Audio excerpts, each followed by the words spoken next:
1969년 7월 달에 첫 걸음을 내딘 인류. It's one small step for man, one giant leap for mankind. 1970년이 되기 전 인간을 달에 착륙시켰다가 지구로 안전하게 보내겠다는 미국의 아폴로 프로젝트가 마침내 결실을 이루는 순간이었죠. We choose to go to the moon.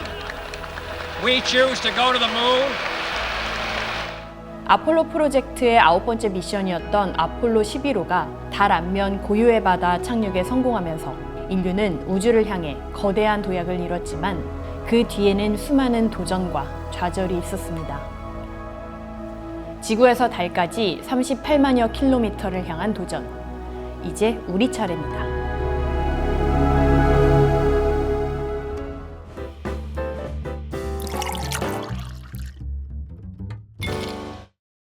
미국 아폴로 프로젝트의 성공은 사실 미국과 소련이 벌인 패권 경쟁의 산물이라고 해도 과언이 아니에요. 소련이 우주 탐사 계획인 스푸트니크 프로젝트를 통해 1957년 10월 인류 최초의 인공위성인 스푸트니크 1호를 우주 궤도에 쏘아 올렸거든요. 그걸 지켜본 미국은 큰 충격을 받았어요. 와, 우리가 세계 1등인 줄 알았는데 쟤네가 저걸 먼저 하네? 소련은 이 기세에 힘입어서 약 한 달 뒤에는 라이카라는 댕댕이를 태워 스푸트니크 2호를 쏘아 올렸죠. 라이카는 몇 시간 동안 우주 비행을 했지만 안타깝게도 우주 내부의 뜨거운 열기와 심리적인 공포를 견디지 못하고 결국 무지개 다리를 건넜습니다. 하지만 라이카가 우주 비행을 하는 동안 신체 변화 데이터가 지상으로 보내졌고 이 데이터는 1961년 4월 소련이 인류 최초의 유인 우주선 보스토크 1호를 발사하는 데 큰 도움이 됐어요. 소련의 공군 중위였던 유리 가가린이 이 우주선을 타고 우주로 나아가서 지구를 한 바퀴 돌고 귀환했습니다. 이 사이 미국은 1958년 부랴부랴 항공우주국을 창설했습니다. 우리에게는 나사라는 이름으로 더 친숙하죠? 다급한 미국, 소련처럼 사람 대신 동물을 먼저 우주에 보내봅니다. 미국은 1961년 1월 햄이라는 침팬지를 로켓에 태워 발사했는데요. 햄은 함께 훈련을 받은 침팬지 중에 유독 사람을 잘 따르고 영리했다고 해요. 햄은 신호를 받으면 손잡이를 당기고 실패하면 전기 충격을 받는 훈련을 거쳐 우주로 떠났습니다. 다행히도 햄은 임무를 완수하고 무사히 지구로 돌아왔습니다. 우주를 비행한 최초의 유인원이 된 거죠. 하지만 이후에는 우주선 근처에도 가지 않으려고 했다는 말이 있어요. 사실 햄은 원래 이름이 없었어요. 프로젝트가 실패할 경우 여론이 악화될 것을 우려해서 이름도 지어주지 않은 거죠. 지구로 무사히 돌아온 뒤에야 실험을 수행한 기간에 약자를 따서 햄이라는 이름을 붙여줬어요. 하지만 미국은 여전히 소련과의 우주 경쟁에서 한 발 뒤처져 있었고 사람을 먼저 달에 착륙시키는 게 소련보다 앞서갈 수 있는 유일한 희망이었어요. 물론 쉽지 않았죠. 사실은 시작하자마자 실패의 쓴맛을 봐야 했어요. 1967년 2월 21일 발사 예정이었던 아폴로 1호는 발사를 며칠 앞두고 시험하던 도중에 선내에서 화재가 발생해서 승무원 3명이 모두 목숨을 잃는 비극적인 사고로 끝났습니다. 하지만 나사는 이후에도 꾸준히 사람을 태우거나 태우지 않은 채로 우주 비행을 시도했고 드디어 사람을 태운 아폴로 8호가 1968년 12월 21일 지구를 떠나 예정대로 12월 24일 달 궤도에 진입했습니다. 마치 크리스마스 선물처럼요. 인류 역사상 최초로 지구 궤도를 벗어나 달 궤도에 다녀온 아폴로 8호는 달 궤도에서 바라본 지구의 사진을 찍어왔는데요. 마치 지구가 떠오르는 것 같다는 의미에서 Earthrise, 우리말로 지구도지라는 유명한 사진을 찍어왔어요. 그리고 마침내 1969년 7월 First Man이죠. 선장 닐 암스트롱과 사령선 조종사 마이클 콜린스, 착륙선 조종사 버즈 올드린을 태운 아폴로 11호가 달 착륙에 성공했고 드디어 달 표면에 인류의 발자국을 남깁니다. 아폴로 프로젝트는 이후에도 계속됐어요. 아폴로 13호는 달까지 6만 킬로미터를 남겨둔 지점에서 기계선의 산소 탱크가 폭발하는 사고를 맞았는데요.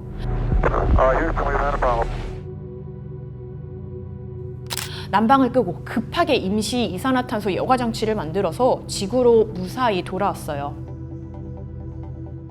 이 성공적인 실패는 영화로도 만들어졌죠. 아폴로 14호의 앨런 셰퍼드 선장은 달에서 최초로 골프 스윙을 한 사람으로 유명하죠. 또 아폴로 15호와 16호는 달 표면 위를 달리는 월면차를 가져가서 임무를 수행했고 마지막 아폴로 우주선인 17호는 1972년 12월 달에 착륙해서 우리가 잘 아는 지구의 모습, 블루마블, 푸른 구슬을 닮은 지구 사진을 촬영했습니다. 이후에는 미국을 포함한 그 어느 나라에서도 더 이상 사람을 태운 탐사선을 달에 보내지 않았어요. 하지만 인류의 달 탐사가 멈춘 것은 아닙니다. 미국과 소련에 이어 달 탐사를 시작한 나라는 일본인데요. 1990년 아시아 최초로 달 탐사선 히텐을 쏘아올린 데 이어 2007년 셀레네를 발사했습니다. 히텐과 셀레네 모두 착륙선이 아니라 달 궤도선이에요. 인도 역시 2008년 달 궤도선 찬드라얀 1호 발사에 성공했습니다. 중국도 신흥 우주 강국이죠. 2007년 창어 1호를 달 궤도에 진입시킨 데 이어서 2013년에는 착륙선인 창어 3호를 발사해서 탐사 로봇 위투를 달 표면에 내려놨어요. 위투, 옥토기란 뜻이죠. 특히 2019년 1월 초에 발사한 창어 4호는 세계 최초로 달 뒷면에 착륙했어요. 달 뒷면 착륙은 미국도 못한 건데요. 지구에서 보이지 않는 달 뒷면으로 들어가는 순간 지구와 교신이 끊어지기 때문에 달 뒷면 착륙은 그동안 시도할 엄두를 못 낸 거예요. 그런데 중국은 미리 달 인근에 인공위성을 올려서 창어 4호와 통신 중계를 한 겁니다. 미국을 포함해서 다른 나라가 해내지 못한 일을 중국이 해내고 우주 굴기를 과시한 거죠. 2020년 11월 발사한 창어 5호는 달 표면에서 채취한 샘플을 가지고 지구로 귀환했습니다. 유럽연합도 달 탐사를 성공적으로 해냈어요. 유럽 우주국은 스웨덴이 설계한 궤도선 스마트1을 발사했고요. 계속해서 우주 탐사 기술을 개발 중입니다. 우리나라도 곧 최초의 달 탐사선 다누리를 발사합니다. 영어로는 Korea Pathfinder Lunar Orbiter, KPLO라고 불립니다. 이름에서 알 수 있듯이 달에 착륙하는 착륙선이 아니고 달의 궤도를 돌며 탐사하는 궤도선이에요. 미국 플로리다의 케이프 커네버럴 미 우주군 기지 40번 발사대에서 다누리가 우주로 쏘아 올려질 예정인데 스페이스X의 펠컨 9 발사체를 이용합니다. 그러니까 쉽게 말해서 미국 우주군 기지가 버스 터미널이고요. 40번 발사대는 게이트라고 생각하시면 돼요. 그리고 펠컨 9은 다누리를 우주 공간까지 데려다주는 버스인 셈이죠. 그런데요. 지난 6월에 우리가 직접 개발한 발사체 누리호를 쏘아올리는데 성공했는데 왜 미국 버스를 빌려서 타고 가냐? 쉽게 말해서 아직까지는 우리의 버스 성능이 달까지 보낼 정도는 아니라는 거죠. 누리호는 1.5톤 정도 무게의 실용위성을 고도 600에서 800km의 지구 궤도에 쏘아올릴 수 있는 발사체인데 달의 궤도까지 보내려면 조금 더 높이 쏘아올릴 수 있어야 합니다. 그래도 머지않아 우리 발사체로 우리 달 탐사선을 쏘아올릴 수 있을 것 같긴 해요. 2030년에는 누리호 기술을 이용해서 만든 차세대 발사체로 달 착륙을 시도한다는 계획이니까 조금만 더 기다려보자고요. 이번에 쏘아올리는 다누리는 발사 뒤 4개월 반 동안 비행을 하고 12월 16일에 달 궤도에 도착해서 12월 31일에 임무 궤도에 진입할 예정입니다. 그러니까 아폴로 프로젝트처럼 달까지 곧장 가는 게 아니고 나비 모양으로 궤적을 그리면서 지구와 달로부터 멀어졌다가 다시 달 궤도를 향하는 거예요.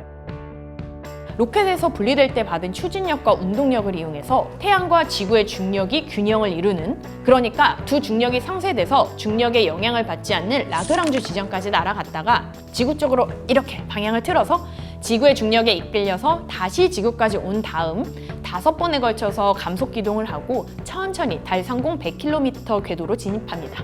이런 방식을 탄도형 달 전이 방식이라고 하는데 천체 중력을 이용해서 추진력과 운동량을 얻기 때문에 연료를 아껴서 오랫동안 임무를 수행할 수 있다는 장점이 있습니다. 원래는 한 달 동안 지구 주변을 긴 타원 궤도로 여러 번 돌다가 달 궤도에 진입하는 위상 전이 방식으로 운영을 하려고 했는데 다누리의 무게가 원래보다 좀 더 무거워졌어요. 그러니까 연료 소모가 더 많아져서 임무를 수행할 수 있는 기간이 짧아질 수 있다는 지적이 나온 거죠. 그래서 고민을 하고 있는데 이번 다누리 발사를 위해서 협력해온 나사가 탄도형 달 전이 방식을 제안한 거예요. 다누리에는 국내에서 개발된 5종의 장비 외에도 나사가 개발한 섀도우캠도 장착되거든요. 우리나라가 미국이 주도하는 아르테미스 프로그램에 가입하면서 장착하게 됐어요. 아르테미스 프로그램은 달 탐사 국제협력 프로젝트인데 2025년까지 여성과 유색인종 우주 비행사를 달로 보낸다는 계획을 세운 거예요. 최종적으로는 달에 베이스 캠프를 짓고 그곳에서 화성과 같이 더 먼 우주로 나가기 위한 관찰과 실험을 하겠다는 겁니다. 다누리도 이 프로젝트를 돕는 거죠. 다누리에 장착된 섀도우캠이 달의 남극과 북극에 잘 보이지 않는 음영 영역을 고정밀 화질로 촬영을 해서 아르테미스 프로그램의 우주선이 착륙할 수 있는 지점에 대한 자료를 확보하고 물과 같은 물질이 있는지도 파악합니다. 나사 역시 다누리가 잘 항행할 수 있도록 운영을 돕고 다누리를 지속적으로 추적할 수 있는 심우주 네트워크 안테나를 지원할 예정이에요. 올해는 우리나라뿐만 아니라 미국, 러시아, 인도, 아랍에미리트도 달 탐사선을 발사할 예정이에요.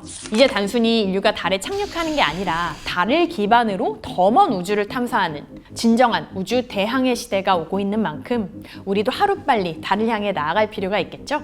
참고로 다누리의 이름은 순우리말인 달과 누리다라는 누리가 더해진 것으로 달을 남김없이 모두 누리고 오라는 뜻이 담겼습니다. 한국 최초의 달 탐사선 다누리라는 이름처럼 반드시 성공해서 달을 마음껏 누리고 오길 기원합니다. 화이팅!